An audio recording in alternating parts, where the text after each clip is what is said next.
الحمد لله رب العالمين والصلاة والسلام على سيد الأنبياء والمرسلين أما بعد فأعوذ بالله من الشيطان الرجيم بسم الله الرحمن الرحيم وما خلقت الجن والإنس إلا ليعبدون وقال تعالى أفحسبتم أنما خلقناكم عبثا وأنكم إلينا لا ترجعون وقال النبي صلى الله عليه وسلم إن الدنيا خلقت لكم وأنتم خلقتم للآخرة أو كما قال عليه الصلاة والسلام صدق اللہ العظیم۔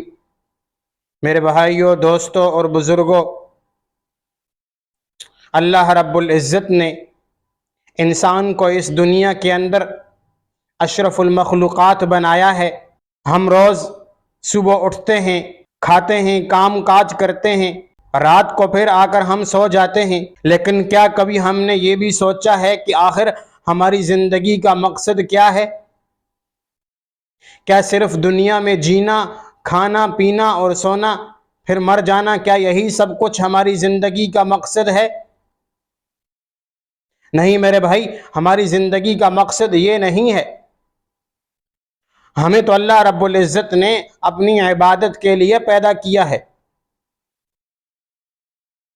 اور انسان کی اصل پہچان یہ ہے کہ وہ اپنے رب کی بندگی کرے، نہ کہ دنیا کے پیچھے اپنا ایمان بیچ دے۔ آج ہم سوچیں کہ ہم نے کیا کیا ہے۔ ہم دنیا کے پیچھے لگ کر ہم نے عبادت کو بوجھ سمجھ لیا ہے۔ ہم نے قرآن شریف کو صرف جنازوں تک محدود کر دیا ہے، اور دنیا کو ہی اپنا سب کچھ سمجھ لیا ہے۔ حالانکہ یہ دنیا تو امتحان گاہ ہے۔ یوں سمجھیے یہاں دنیا کے اندر ہمارا امتحان چل رہا ہے، اور ہم دنیا کے اندر امتحان دے رہے ہیں، جہاں کے بعد ہمیشہ کی زندگی شروع ہوتی ہے۔ اگر مقصد صرف دنیا ہوتا تو پھر قبر کیوں بنتی؟ اگر سب کچھ یہی ہوتا تو پھر موت کیوں آتی؟ تو میرے بھائی، اصل زندگی وہ ہے جو قبر کے بعد شروع ہوتی ہے۔ وہ ہمیشہ ہمیشہ کی زندگی ہے۔ وہاں نہ دولت کام آئے گی، نہ شہرت کام آئے گی، نہ آپ کو کوئی بڑا عہدہ وہاں آپ کو کام آئے گا، نہ آپ کی جائیداد کام آئے گی، نہ آپ کی پراپرٹی کام آئے گی۔ وہاں صرف ایک چیز کام آئے گی، اور وہ چیز جو ہے، آپ نے اللہ کے حکم کے مطابق جو زندگی گزاری ہوگی وہ وہاں کام آئے گی۔ جو آپ نے دنیا کے اندر نیک اعمال کیے ہوں گے وہاں وہ کام آئیں گے۔ میرے بھائی، یہ دنیا تو تمہیں دھوکہ دے سکتی ہے، لیکن اللہ کبھی تمہیں دھوکہ نہیں دیتا۔ جو اس کے لیے جیتا ہے، اللہ خود اس کے لیے سب کچھ آسانیاں کر دیتا ہے۔